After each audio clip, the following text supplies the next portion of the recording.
Mbote na bande konyoso o bazali kolanda émission na biso ya basango ya Congo na ngonga oyo o nazalinga moko te nazali na mwana mboka président René o tokomeka moko solo makambo o ezali koleka na République démocratique du Congo. Pour vous informer, la République démocratique du Congo ezali déjà attaqué na virus oyo tozalaki komona na Chine makombo ya coronavirus 14 cas oyo poussé le chef de l'État, le garant de la nation azwa ba mesure pour nako la riposte contre le virus oyo ekoti déjà na République démocratique du Congo. Bongo tokosolo pe susu mwa makambo oyo ezali kocirculer par rapport à la déclaration d'un nouveau parti politique oyo le président intérimaire ya IDPS qui est Augustin Wakabund oyo toyebi te soki mwana mboka président René ayebi yango pe déjà tokomeka moko solo. Mais na premier point tosimba nanu makambo ya virus Corona au côté na République démocratique du Congo sur ba mesures au chef de l'État à Jumbo te président René. Président René par rapport à la mesure au chef de l'État à Jumbo pour la virus oyo omoni yango ndenge. Merci beaucoup pour la matuna. Nazali ko pesa merci na bande nyonso oyo ba soutenir ngai pendant moment oyo nazaki un peu affaibli par la maladie. Mais lelo encore une fois n'a confirmé que chef de l'État, le garant de la nation azali plus proche na peuple naïe, plus écoutant et puis plus expérimenté. Bota la adresse à chef de l'État, au sali na peuple congolais, message ya na peuple congolais, dans moins de quelques heures, au moins réaction na monenge sali peuple congolais. Tozali koyeb sabatu boy. Mesure chef de l'État suit, ça s'appelle mesure de prévention. Mesure préventive et zoamaka pona ko éviter les kamamoko boy. Les Camerounais aujourd'hui, l'économie mondiale est prête d'être écroulée à cause de cette pandémie. Pandémie est Covid-19, au bazali kobenga coronavirus, et zali pandémie moko mabe makaso zali ko écrouler l'économie à Chine par terre, États-Unis à se préparer, Belgique à se préparer, France à se préparer. Il faut voir l'Allemagne, Canada et autres pays les plus puissants du monde. Vous verrez qu'ils vont se préparer en conséquence. Awa tozana Nigeria oyo bazakutu na kamoko mibale va se préparer en conséquence. Mais nous sommes déjà à 14 cas. Chef de l'État a voulu montrer en face du monde que mieux vaut prévenir que guérir. Azu mesure au ponani. Dieu peut écouter la prière nanda kunayo. Quelqu'un peut donner une dîme soit offrande naye na pasteur naye par un autre moyen sans passer par l'église. Mais pour éviter tout contact, il y a bateau qui créer propagation maladie. Chef de l'État lobby 4 semaines pleines. Donc aux alana balier public té, bakole la bibembete na kati ya basal, bakotika la kokoma place ya morgue, bakbala la matanga té, soko bimisi corps na yo le même jour au kunda yango. Attroupement de plus de 20 personnes interdit. Baboyi batba sangana la place est belée parce qu'ils allaient malades, ils allaient se transmettre d'une façon extraordinaire. Mais bateau bazaki contre cette histoire. J'interpelle les politiciens du Congo, la vie humaine n'a pas de prix. Bateau belé bazali koye bateke politique, ceux qui ont salé pour l'intérêt personnel, vous allez souffrir politicien. À l'occurrence, Madame Eve Bazaïb. Cette dame, au Batutu Bayebi comme secrétaire général, il y a parti MLC. Ayebisi ba Congolais que coronavirus est en Congo et Zali, cop il y a ministère de la santé pour Bali en bon. Madame Eve Bazaïb. Aujourd'hui, tu as vu ce qui est devenu ce virus dans le Congo. Plus de 14 bazas déjà contaminés et bazas isolés. Et ça va nécessiter économie et bouger pour battre la caille à Batouana. Pour votre information, l'élo déjà construction, il y a hôpital provisoire Moko et Bandi. Bakotonganda qu'on a dans le mango avec des matériaux préfabriqués pour que va prévoir déjà au cas où tokoki kozala na baka ebele ya bato baza contaminé ba isoler bango na place wana. Ça c'est une prévention du chef de l'État. Deuxième prévention, va mobiliser ba médecins nyonso ba pesa bango ce qu'il faut, tout le nécessaire pour que bazo soin ya ba peuple congolais nyonso parce que loko eza loko mabe. Mais madame n'est pas restée toujours calme dans son coin. À l'objet tweet n'a yende réveiller conscience à ba congolais. Pourtant il n'y a qu'existence il y a virus. Pour moi, Azali net mutumoko a comploté contre une nation. Il fallait l'interpeller par l'État. Batou naye parce que Azali na leader d'opinion soit bimisi malobanaye et qu'on n'en a pas battu. Pourquoi elle a dit ça? Pourquoi elle est en train de se contredire elle-même? Parce que Azangi, positionnement. Comme tous ceux qui sortent de l'UDPS pour aller à Kondima Yangote, à Boyaki, déclaration du ministère de la Santé, parce qu'il y a dit que le ministre de la Santé a zali mutua IDPS. Pourtant, le ministre de la Santé mutua salakité test wana va retrouver mutua zaki positif, testé au niveau de l'aéroport, et lui, comme ministre du tutelle, n'a fait que confirmer les cas, mais maman wana a Boyaki Yango. La honte comme Balobaka, le ridicule ne tue pas au Congo. Mutumoko a telemika kaboui. Abandi peut s'exprimer, abandi même qu'on vanter ma kamouya lobaki. Je salue le message du chef de l'État et je tiens à réaffirmer soutien à Panaye par rapport à l'intelligence et sagesse naye parce que il aime beaucoup son peuple. Azan a besoin de mettre Bango de côté contre pandémie pour créer trouble à Makasi, pour écrouler démocratie pour écrouler même notre économie qui est encore faible. J'ai signifié cela que le chef de l'État Azali Moko Yaba voyant du monde. Réellement, ils sont capables de beaucoup faire.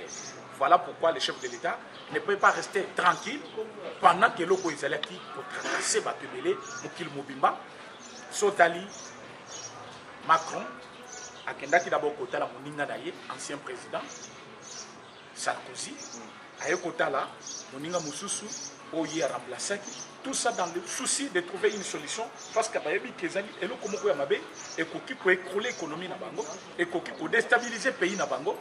Mais les loups na Congo, Mutumoko Boya Telemi, pour des raisons personnelles, à l'obino, malade des athées, Bossa Oignon Sobolingi. Non, le chef de l'État est très aimable envers le peuple congolais. Alaxi Bango Kalina Kabango, Alingi Kocha Bango Mupanzi, contre maladie Moko Yamabe, ou Koki Kobebisa santé na Bango. Et que les populations sont par terre. Voilà pourquoi, à une décision, c'est vrai, les Congolais ont mis tout le monde. Mais tant que vous avez tout ça, une semaine, nous sommes là dans une période plus que la guerre. Parce que la guerre, il faut que tout le monde soit. Mais la décoration, n'importe où, n'importe comment, et ce qui est ici, parce que c'est-à-dire c'est plus que la guerre. Donc il fallait chef de l'État soit mesure pour aider ceux qui sont malades, ou déjà isolés, épargner la famille bango ou la contaminer et puis précaution pour la contaminer. Voilà pourquoi son cas suspect quartier Nabino, au monde comme suspect na village Nabino, il faut les dénoncer au plus vite possible. Et yo peut mutozo bela son monique, fièvre na yo. Température na izomata davantage, il faut se présenter au plus vite possible dans un centre le plus proche pour que batala ce qui est alimé afin qu'on puisse trouver solution à la maladie na yo parce que sinon et qu'occuper ko baby qui chasse mobimba. Mais on est là qui étape, tout le qui n'étape pas ni balé. Au chef de l'État, Kalata Zali Konome, ambassadeur dans le pays, il y a le monde entier. Le chef de l'État va nommer les ambassadeurs et au Souka Bongote na ambassadeur a nommer P Bato Tozali Kobenga na Kombo ya mandataire de l'État. Pourquoi ils ont nommé Bango? C'est parce que ça fait longtemps que le chef de l'État travaille dans l'ambassadeur Yakutaki. Alors, l'ambassadeur Oyo, Bazali Batoyo, Bazali qui déjà en place, nommés par Kabila, qui ont travaillé pour l'intérêt de Kabila au lieu de travailler pour l'intérêt du pays. Et chef de l'État, il faut nommer Batu Yassika. C'est-à-dire, il faut nommer l'ambassadeur Moussoussou, il faut nommer le mandataire Yassika pour aider pour la gestion du pays. Bazala na consulat, bazala na ambassade pour que bape sa information, il y a gestion, il y a Boka Moussoussou et façon de garder de bonnes relations avec d'autres pays. Dans les soucis toujours, il y a Kopesa. Économie n'a biso valeur. Tous en a besoin. Bateau na bazala. Bateau baza plus compétent. C'est pour cela la résolution basalaki et bakutana kina Kabila balobaki on va privilégier la compétence que l'appartenance politique. C'est-à-dire même ceux qui ont allé moutuya cash, même ceux qui ont allé moutuya FCC, mais du fait que vous allez compétent et bakucha il faut balu comme ça compétent na place. Maintenant, par rapport à ce sujet qui a circulé dans la République démocratique du Congo, précisément à la base de l'IDPS, le président intérimaire Jean-Marc Kaboun étatisé à créer parti politique na Congo ya DF. Est-ce que vous avez un mot dire par rapport à sujet wana ou ezali ko circuler na base mobimba ya IDPS? Ok. Nazali n'a un mot à dire parce que moi je suis membre de l'UDPS effectif. Quand on a contacté na IDPS, na ebi que na adhéré na IDPS, na adhéré na association Moko Songolo Pakalati. Parti IDPS c'est un parti bien structuré. Parti où yebani ko bandalelo tilobi ko yebana kaka. Mais makamna comme on a na IDPS yango. Tozali a opona ko exposer ba faiblesse ya IDPS. T'occuper jamais koleka na média ndenge ba autorité na biso parti ba komi osala lelo ba leka na média ko fingana kolobana biloko ya parti na média te. Tu sais qu'être le père azaki ko résoudre ba problème ya parti à l'interne ba lobaka l'un c'est là en famille. Beaucoup qui jamais koleka na ba télévision beaucoup mi koleka na RTNC na Top Congo Télé 50. Est-ce que tu sais que du vivant à côté koleka na Télé 50 pour que koloba faiblesse ya parti Télé 50 c'est une chaîne autre et bien que ça Kabila. Bazaki kofinga biso du matin au soir. Maintenant, si beaucoup mieux peut exemple, le professeur Paul Chulumba Lubino, même tu sais que Félix, président actuel, à l'écapé qu'on a un fauteuil blanc, pour la parti. Oui, nous étions dans l'opposition. Il fallait affronter même Bachel Nabangwana, Poto Latsabango, mais gestion Nabango, pour Bazon qui s'est la bisombo Gamabo. Là, nous avons le pays, nous sommes capables de passer par la RTNC. Kopesa ndingisa, kopesa makambo, polele ya makambo ezali na kati ya parti au lieu de passer par une chaîne ya muto azali ko critiquer biso. Tala émission na po yeba ke. Bazali na besoin ka bazo maloba na yo, ba rediffuser yango plus de 6 fois dans une journée. Émission moko 6 fois rediffuser dans une journée. Pour nani, po bala tsaka mafingi ozali ko finga parti na yo, ozo finga ba autorité ya parti na yo. Pourtant tokoki ko salela ngote normalement parce que ezali parti au pouvoir, tu connais sa faiblesse na yangote libanda, mais faiblesse ni tozo mona lilo. Décision finale, au babeng DF. Ezali association, il y a Jean-Marc Kaboun. Jean-Marc Kaboun étant président intérimaire, il y a parti IDPS. Il fallait normalement, je prononce bien le mot, il fallait Atika Lakaka président, il y a parti IDPS. Parce que comme ça l'association Mopanzi. Bateau bakoya pour adhérer à IDPS. J'arrive. Il faut aller moller la batte. Le bayo kalikambwana. Baye baki président René Mutazo expliquer yango. Oh na zoloba. Les ali parole d'évangile te, mais on peut vérifier 1000 fois au coup ta contradiction te et cause la même problème. J'ai dit que décision finale reste jusque-là une association. Bazali jamais n'arrêté mon ministériel ou epesi bango droit ya couvrir comme parti politique et zali association. Mais bon, il y a un parti UDPS, tous les une structure formelle et informelle. Par exemple, une association, c'est une structure informelle, mais qui est acceptable par l'UDPS. Parlementaire debout. Le Parlement debout, ce n'est pas une structure formelle de l'UDPS, mais c'est une structure informelle, mais acceptée au sein de l'UDPS. Mais les lots, comment on a que président, il y a parti Ndeko, Mwanamboka, Jean-Marc Kaboun. Asali association où il y a Yimoko. Babengi na kombo ya décision finale.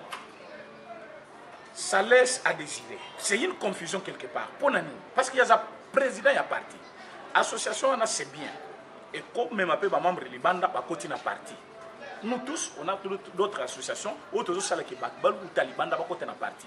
Mais nous, nous avons que chef de parti, à s'occuper maintenant de l'association, soit à s'occuper de la parti politique.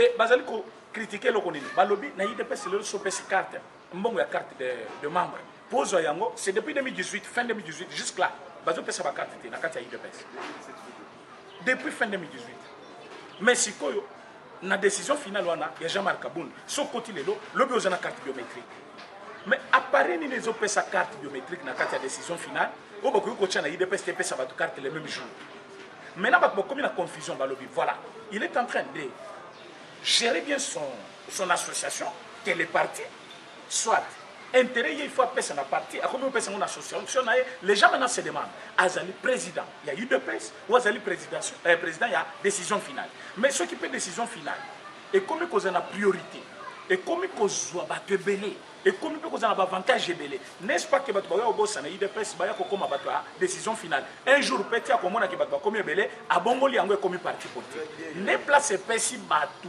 intention. Mais moi, je ne confirme rien jusque-là, parce que y a eu une décision finale, reste jusque-là une association.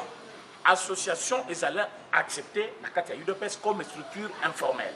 Alors, ce qui est allé à y, ton numéro qui est allé association.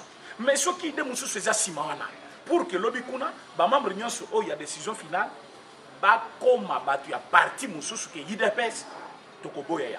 Et le que tozo boya d'abord izanini. To boyi ba membre ya UDPS bazala pe ba membre ya association wana. Pour la nini ba membre ya UDPS il faut batika ba membre ya UDPS. Si vous êtes membre de l'IDPS, membre de l'association, les leçons qui association et qui na IDPS, aucun côté. Alors, ceux qui aux à côté il y a association, aux à côté il y a nan, aucun cause la membre partout, ça ne pose pas de problème. Mais il ne faut pas que l'association ait épuisé votre IDPS. Il faut que vous ayez libanda, vous ayez association, association est comme vous affilié à l'IDPS, à même pas à l'IDPS. Mais rumeur est allée circuler que non, à sali parti politique naie, n'a pas un arrêté ministériel na bangote pour parti politique. Et ça, là, au Congo, il faut arrêter ministériel. Ce qui est assassin déjà, c'est arrêter ministériel, la décision finale. Bisoto Olinga est sous-président à partir, parce que comme il a parti, mais jusqu'aux preuves du contraire, Jean-Marc Aboun Azali, président à l'UDPS, Moutapesa Kaye Postouana s'appelle Félix Antoine Tshisekedi Tshilombo, qui est jusque-là président de l'UDPS, d'où son mandat est suspendu, parce que le mandat de chef de l'État est incompatible avec tout autre mandat dans Katia. Parti politique, chef de l'État, Otozana actuel, c'est un enfant issu de l'UDPS, Ayebi qui UDPS, même côté Azaliwana, même Jésus avait sa famille politique, sa famille biologique. Vous allez me dire que parce que Jésus est qui sauveur du monde, Azali na famille, Azali côté na famille, alors tu sais que Félix aujourd'hui, Azali, moi na UDPS, Aoutaki na UDPS, candidature na Yazaki, candidature ya UDPS, lui surtout Yebi qui côté accueilli, à Kobosa na UDPS pété. Maintenant, qu'est-ce qu'on a vu? Tant que comme président, mandat naïe, suspendu, a eu mandat spécial après Jean-Marc Aboun. Jean-Marc Aboun devient directement le président intérimaire. Un président intérimaire, malgré il a tous les pouvoirs. Intérimaire reste toujours intérimaire. Ce qui est c'est-à-dire que vous intérim. Maintenant, tant que notre congrès. Congrès, tu remplacé Nani? Jean-Marc Aboun. Directement, vous avez remplacé Félix. Parce qu'il est jusque-là, président du parti. Et ceux qui vont remplacer Félix, en 2023, à cause de la candidat indépendant, pas cause de la candidat UDPS, selon le texte, il y a UDPS, président UDPS, il y a président, il y a candidat président. Alors, s'il faut, tu sais qu'il y a la candidat, même s'il n'est pas président, il y a parti, il faut changer le texte. D'où pour changer le texte, il faut toquer le congrès. Qui doit convoquer le congrès? Président et parti. Mais Bino Boboyi, Bolobia Zana mandaté. Bozo Singato qui est dans le congrès. Qui va convoquer le congrès? C'est le président intérimaire. Comment il va convoquer le congrès? Pourtant, il n'a pas les droits. Parce qu'il n'est pas président, selon vous. C'est là où que j'ai dit, guerre interne na IDPS Ezali, oh babengaka, gestion des ambitions. Il faut, président Aïe, secrétaire général Augustin Kabouya, Bafanda ba raisonner. Mais Bazali Kocha, président parlementaire, ce sont eux qui Bazali ko gérer parti du jour au jour parce que Bangonde Bazali ko véhiculer message à partir du jour au jour. Namakam, tout le monde est réunion samedi dimanche. Babenga ba président parlementaire débuté. Na réunion wana, tout le monde Ligue des jeunes. Mais Ligue des jeunes, Azali ko zoa ba structure nyon sur parti. Tozali comme on a réunion Basali, Bazali ko zoa ba parlementaire debout comme Batumoko Boye, hein? Non, non, non, non. Ce qui est là, Bobo Sani, président du Parlement, mais Bobo Sani parti. Parce que Bangon des colonnes vertébrales, il y a parti. Bazali au service du parti du matin au soir. Ce qui est là, vérité, celui-là, il y a une réunion dimanche. Il ne donne pas le message à parti. Section, Bazakana cellule, jour moko. Mais structure au Babengi, Parlement debout, c'est du matin au soir, du jour au jour. Mais Bato Bazali copier ce message à parti.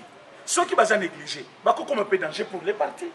Il y a un peu de gestion de parti, et c'est Senga, contribution à Batu Nyonso. Na minute il faut benga réunion moko d'abord pour na président du parlement. Très bien. Basenga réunion, na ba sectionnaire, basenga réunion, na ba fédéral, ba nyonso na tokutala. To chamba, akanisi biso place moko, total à ce qu'il faut faire. Ba parlementaire debout, ba kolanda ba détracteur te, ba moko bo bazana idée ka ba remplacer bango. Moi, j'ai lu les documents dans une émission passée. J'ai lu les documents où Oyo, Paul Chilumbu, Peter Kazadi, Jacquemaine Chabani Basalaki, je n'ai pas vu l'intérêt à combattre na kati. C'est là où que j'ai dit, maintenant so bazobunda pour na ba combattant bazoluka ba intérêt privé personnel na ba. Mais comme bazoluka ba intérêt privé personnel na bango, il faut maintenant pas la structure union sur parti, ba fanda ba chama kanisi place moko, motu ya mabe to zape capable ya kobengana na IDPS. Jacquemaine ba bengana ka na IDPS par tiens, tu sais que est-ce que IDPS c'est pour ça? Pourquoi ba bengana que Jacquemaine? Détournement. Il y a mbongo. Il y a parti.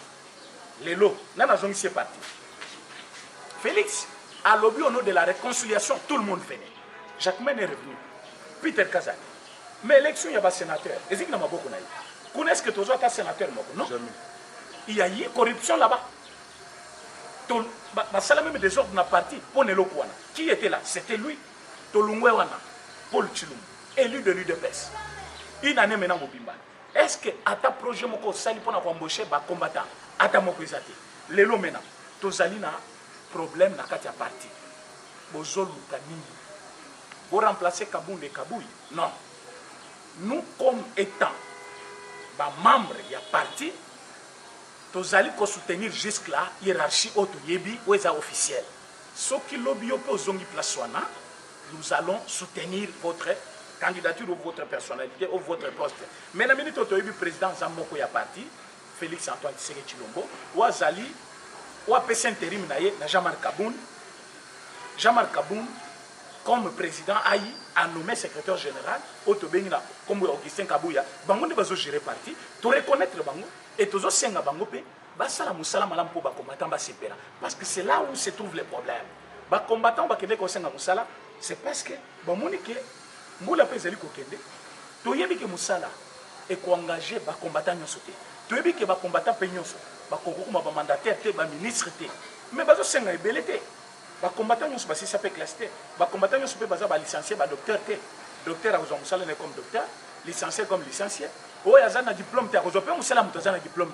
Mais personne ne peut pas à niveau que koye bisabango ke affidèle tango ayaka ba tunyo so bazwaka musalate wana eza réponse ya mabe mutu apesa ki réponse wana il faut revoir les réponses na eza ki réponse ya mabe tozande na besoin ya kimia ekota. C'est pourquoi ba combattant basenga ki musala ba combattant basengi congrès ba combattant balobi te to ke kuna to yo remplacer Kabuya na Kabundi te ba combattant basenga ki nde musala bato bazoluka congrès wana bazali bato bazaba jaloux contre Kabund et Kabuya.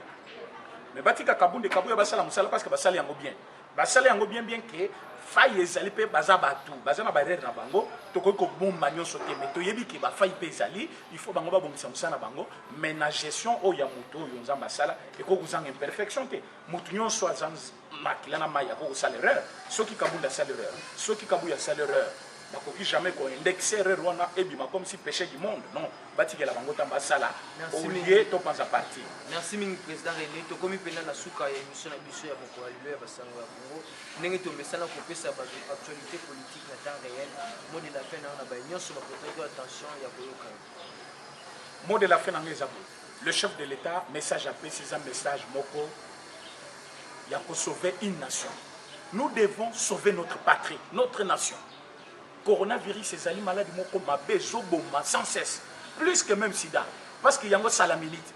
Alors to sengi na bande konyo so bona na bazayi baté pona ngai kutu il fallait bazayi baba kangaye il fallait ba kangaye du fait que achaki doute na mitu bato ti lelo ya congolais so bona na règle d'hygiène oyo ministère de santé pesi message à chef de l'État message moko salvateur parce que ezali na souci ya ko aider bande konyo so ba congolais nyonso pour que mutu nyonso a se retrouver.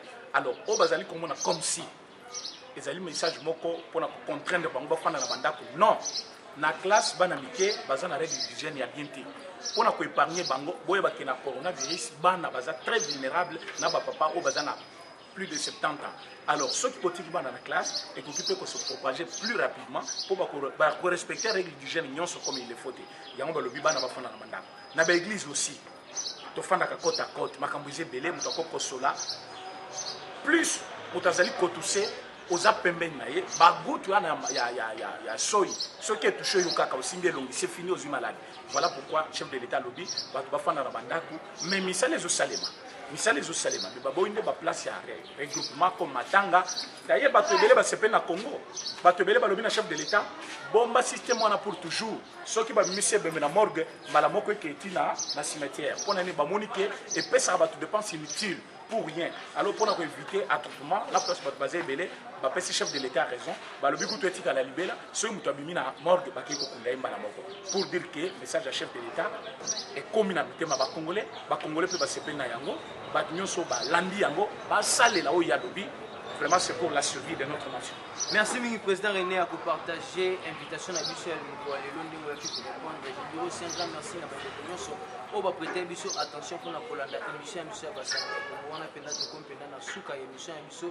Tout le monde a pédé à la prochaine. Bye bye.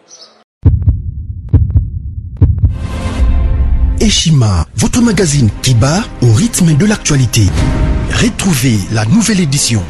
En ces mois de mars consacré mois de la femme en RDC, Eshima Magazine vous fait découvrir un ovni politique. Fifi Masuka, vice-gouverneur de la province du Lualaba, symbole de réussite dans un univers masculin. Mama Africa, lève-toi, le mot d'ordre d'une femme de foi. Découverte. Célia Lagouli, le gardien du trésor. Mobilisation des recettes. Rigueur naturelle. Les nouvelles argentiers congolais rassurent. Focus. Ministère du budget, Jean Baudouin Maillot imprime sa marque dans l'exécution de la loi des finances. Patience Saïba Tamboué, Logefrem contribue à la matérialisation de l'émergence de la RDC. Dossier Eshima, nomination des hauts magistrats, lueur d'espoir. Nation, interview de Christian Matata.